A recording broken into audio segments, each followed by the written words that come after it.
જામનગર ખાતે ભાજપના પૂનમ માડમ 2 લાખ કરતા વધુ લીડથી જીતી રહ્યા છે. જામનગર ખાતે ભાજપના પૂનમબેન માડમ 2,24,000 ઉપર મતોથી લીડથી આગળ રહેતા તેમની જીત નક્કી માનવામાં આવી રહી છે. તેમાં 2 મત નથી ત્યારે પૂનમબેન માડમ હરિયા કોલેજ ખાતે પહોંચ્યા હતા, જ્યાં કાર્યકરો દ્વારા જય શ્રી રામ અને ભારત માતા કી જયના નારા સાથે તેમને વધાવવામાં આવ્યા હતા અને અભિનંદન પાઠવવામાં આવ્યા હતા. તો બીજી તરફ પૂનમબેન દ્વારા જીતનો શ્રેય કાર્યકર્તાઓ અને પ્રજાને આપતા તેમનો આભાર વ્યક્ત કર્યો હતો. આમ હાલારની દીકરીને લોકોએ સતત ત્રીજી વાર જીત અપાવી તેમના પ્રજા પ્રત્યેના કાર્યનું અને પ્રેમનું ઉદાહરણ પૂરું પાડ્યું છે. એટલે કે જામનગર સંસદીય ક્ષેત્રના સર્વે નાગરિકોને અને પાર્ટીના સર્વે કાર્યકર્તાઓ જેમને રાત દિવસ એક કરી અને જે ભારતીય જનતા પાર્ટીના સમર્થકો છે એમને પણ જેમને રાત દિવસ એક કરી અને ખૂબ જ કપરી પરિસ્થિતિ, ખૂબ જ ચેલેન્જિંગ પરિસ્થિતિમાં જેમને આ પરિણામ શક્ય કર્યું છે એમને સાચા અર્થમાં આ જીતનો શ્રેય આપીશ અને હૃદયપૂર્વક આ તમામ એ નાગરિકો હોય કે કાર્યકર્તાઓ હોય, સમર્થકો હોય એમને વંદન કરી અને એમનો હૃદયપૂર્વક આભાર વ્યક્ત કરીશ કે તમારા લીધે આ જીત શક્ય થઈ છે. કારણ કે ખૂબ જ સંઘર્ષમય પરિસ્થિતિમાં તમે આ પરિણામ શક્ય કર્યું છે. સમગ્ર સંસદીય ક્ષેત્રની ફરીથી એક વખત મોદી સાહેબના નેતૃત્વમાં જે નોંધ તમે અત્યારે દિલ્હી સુધી કરાવી છે એ બદલ આપ સૌને વંદન કરી આપનો આભાર વ્યક્ત કરું છું. બેન, સામે ઘણા બધા પડકારો હતા. આ તમામ પડકારો વચ્ચે પણ આપને અત્યાર સુધીમાં જે ગણતરી થઈ છે તે પ્રમાણે 2.5 લાખથી વધુની લીડ મળી ચૂકી છે. શું કહેશો? મેં પહેલાં કીધું એમ નાગરિકો, કાર્યકર્તાઓ, સમર્થકોની મહેનતનું પરિણામ છે, એમના વિશ્વાસનું પરિણામ છે. અને ક્યાંક હું જે હંમેશાથી એક વિશ્વાસ મને હતો એ વિશ્વાસનું પણ ક્યાંક પરિણામ છે. કારણ કે હાલારના જે નાગરિકો છે એ ખૂબ જ જાગૃત, આખો એકબીજા સાથે જોડાયેલો આપણો આખો આ પરિવાર છે.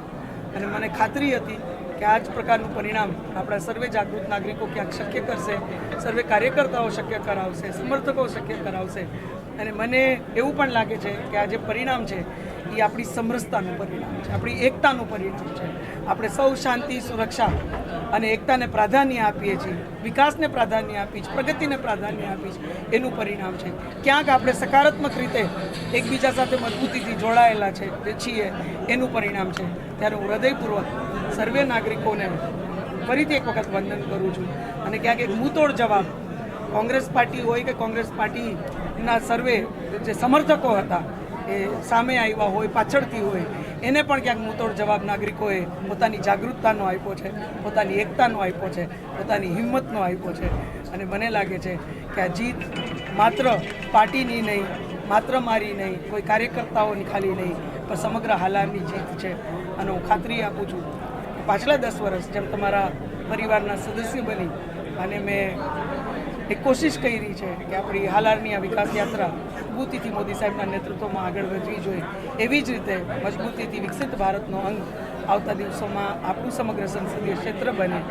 એમાં આવતા 5 વર્ષ રાત દિવસ તમારી સાથે રહી ફરીથી એક વખત તમારા પરિવારના સદસ્યની જેમ તમારી સાથે રહી અને હું નિષ્ઠાપૂર્વકના પ્રયત્ન કરીશ. આટલું જ કંઈ પુનઃ આપ સૌને વંદન સાથે. બેન, હાલારની જનતાએ ખાસ તો આપને સ્પષ્ટ મેન્ડેટ આપ્યો. આપ ત્રીજી વખત સાંસદ બન્યા છો. આપ હાલારની જનતાને શું વિશ્વાસ આપશો? મેં કીધું એમ પાછલા 10 વર્ષે મેં એક પ્રયત્ન કર્યા છે અને એ જ વિશ્વાસને લીધે કદાચ આજે આ પરિણામ શક્ય થયું છે. મેં પૂરી કોશિશ કરી છે કે મારાથી જેટલા વિકાસના કામો થાય, સુવિધાઓના કામો થાય, કે કેન્દ્રમાંથી જેટલી યોજનાઓના લાભો નાગરિકો સુધી પહોંચે એ નિષ્ઠાપૂર્વકના પ્રયત્ન થયા છે. ઇન્ફ્રાસ્ટ્રક્ચર આખું ઓવરઓલ આપણા ક્ષેત્રમાં થયું છે.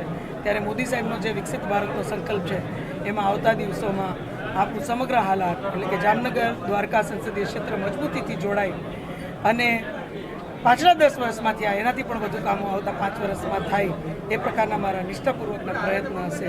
સૌથી પહેલું પ્રાધાન્ય મારું જો આ સમગ્ર ક્ષેત્રમાં કોઈ હશે તો એ હશે આપણી સમરસતા, આપણી એકતા અને આપણી સુરક્ષા. કારણ કે હું માનું છું પ્રગતિના કોઈ મજબૂત પાયાઓ હોય તો આ 3 વસ્તુઓ છે. અને એનું જ પરિણામ ક્યાંક નાગરિકોએ જ્યારે આપ્યું હોય ત્યારે એને પણ હું હંમેશા પ્રાધાન્ય આપીશ. ફરીથી આપ સૌને વંદન સાથે આપ સૌને હૃદયપૂર્વક